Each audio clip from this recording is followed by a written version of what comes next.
All right, so we're going to create a risk register here, a simulated risk register using the SIPMath tools. This is totally improv, so I might step on my foot occasionally, but the first step is to initialize the model. And I'm not going to be reading from an external SIP library or even an internal SIP library. I'm just going to be generating this using what we call virtual SIPs.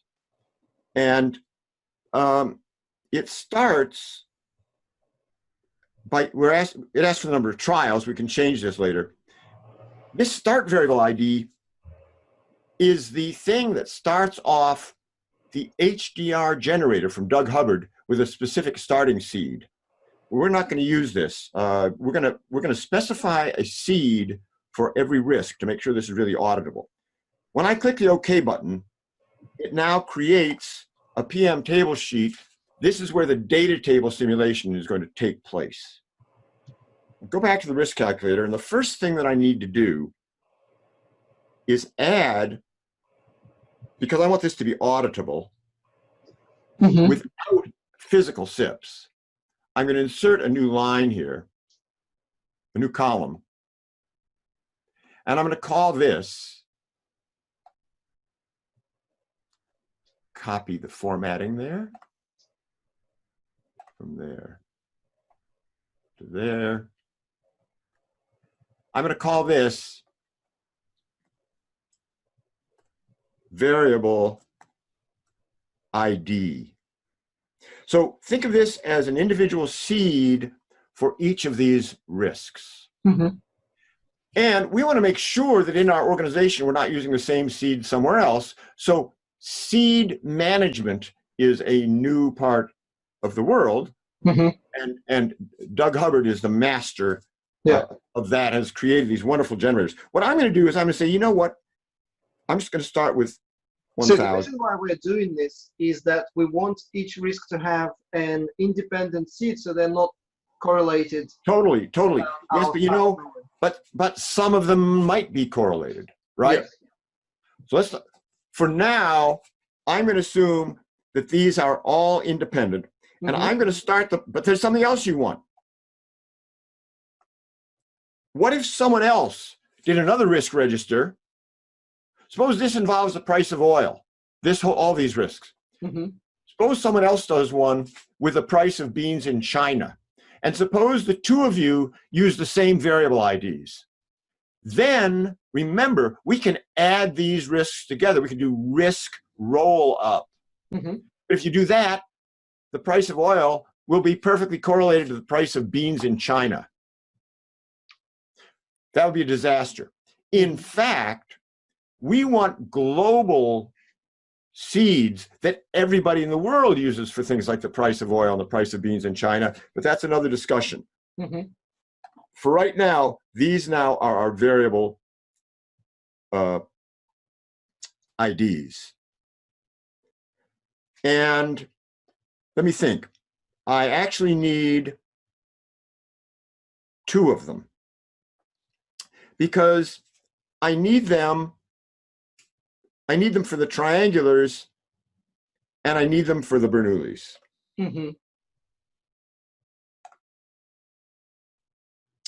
So let's do this. So I'm being a little pedantic here, but let's get this right. So I'm going to call this var ID Bernoulli, if I spell that right. Hey, I'm gonna put var ID B 0, 1. That's a good idea. And var ID triang. And what I'm going to do now, oh, by the way, better not be the same. So this one equals that one. Actually, you know what? I'll start this off at 2001 just to keep them out of each other's airspace. Because what if I want to add more risks to this thing, right? Yep. Good. to make life easier, I'm now going to go over here, and so I'm not going to use, well, just a second. I'm going to establish my uniforms first, okay? Mm-hmm. So HDR for 0, 1, and HDR triangle.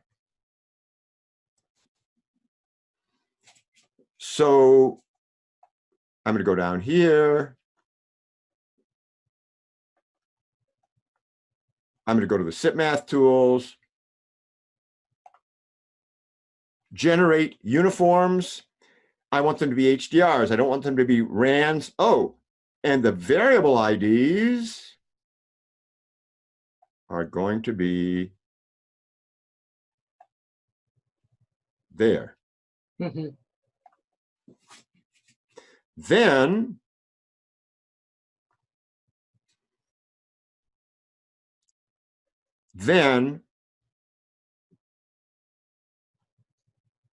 I might just be able to copy those cells over, but I don't dare. I mean, I just, you know, oh, wait a minute. No, watch this. If I copy, let's just copy these for a sec. Copy them there.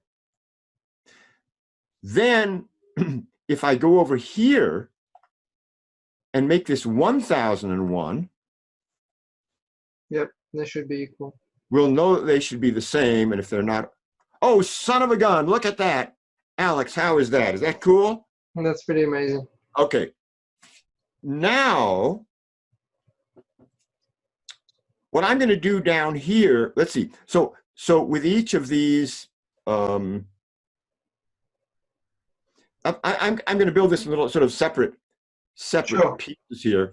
So what I'll do is, here's the probability, and down here, I'll do the calculations here. If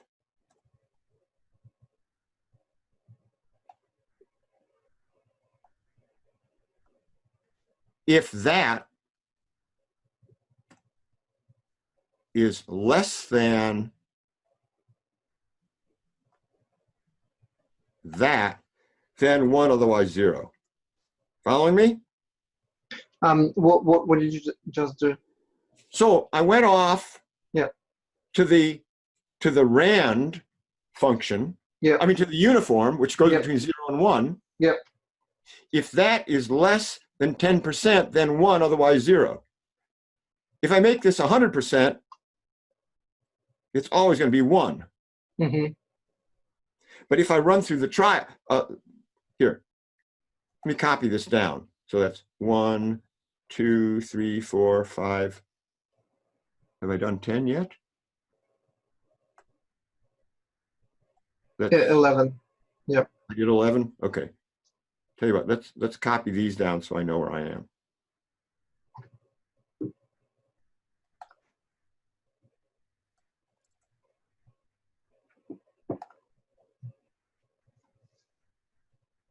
Get rid of that. Okay, so this form is very important for you to understand. It's very, very simple. Mm-hmm. I take a spinner that goes between 0 and 1. Mm-hmm. The probability that that spinner is less than 10% is 10%. Mm-hmm. Is it? Are you following this formula? So, Yeah. So whatever percentage you put in here is the number of 1s you'll get here.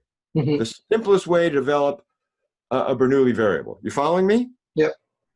And I can always look at trial 1, trial 2.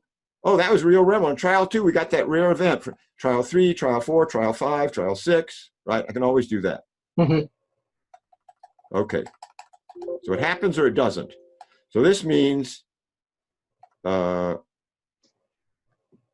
stick another thing in here. I'm going to say, it happened, Mm-hmm. right? Mm-hmm. Now, Here's the impact. So the impact is going to be a triangular distribution. Mm-hmm.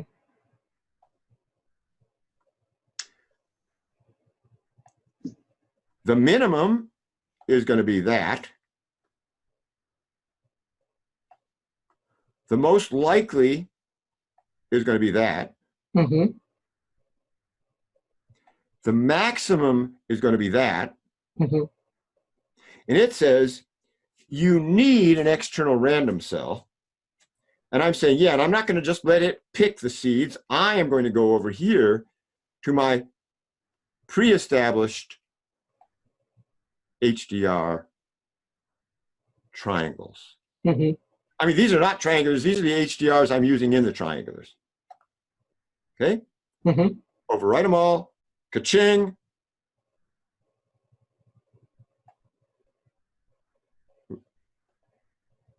Now we look over here.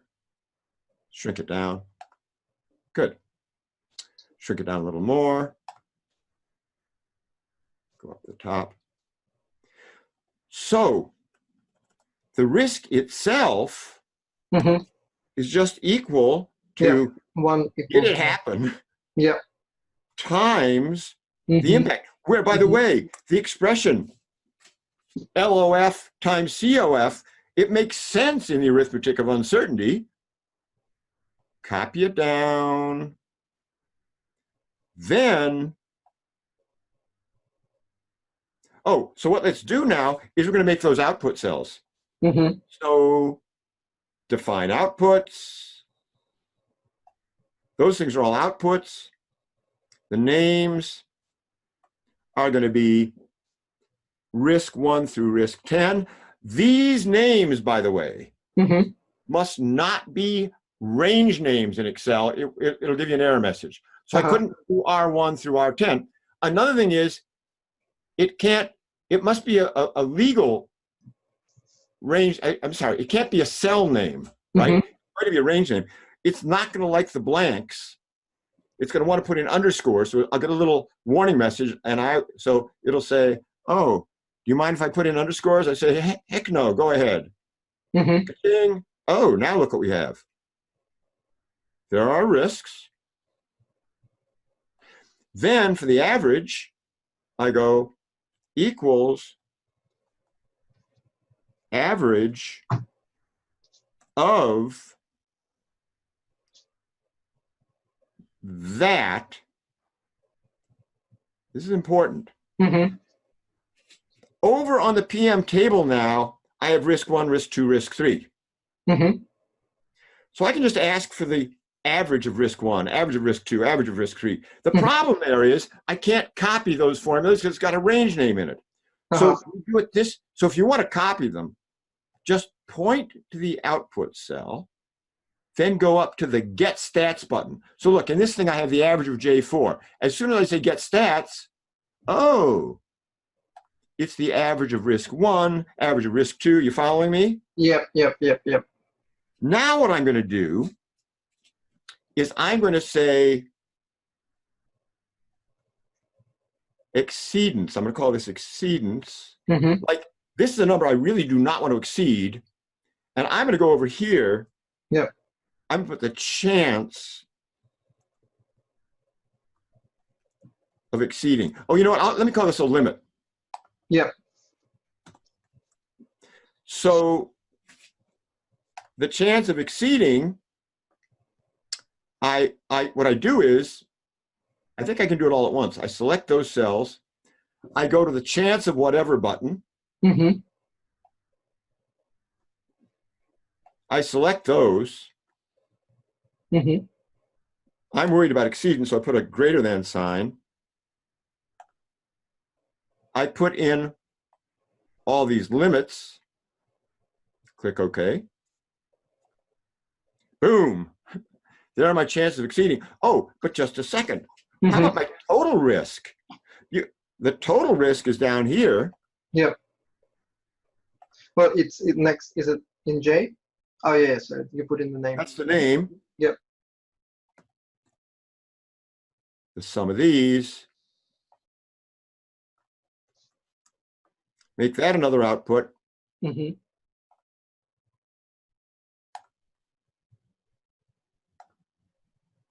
Then I've got a total limit that would freak me out if this ever happened.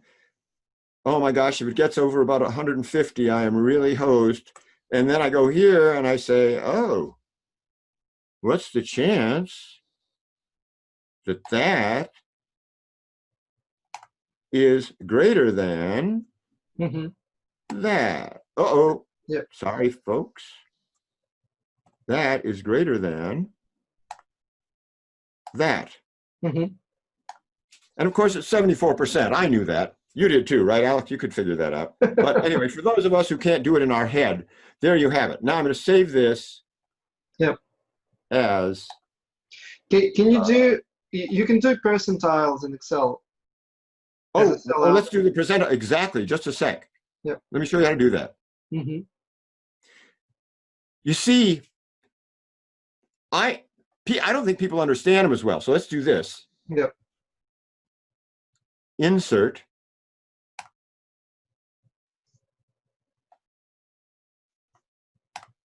So let's write 95% here, Mm-hmm. right? Mm-hmm. Equal percentile of that, comma, that with dollar signs on. Mm-hmm. Copy it down. Yep. And then get stats, and then turn them into, there we go. Yeah, perfect. There you go. So there you have it.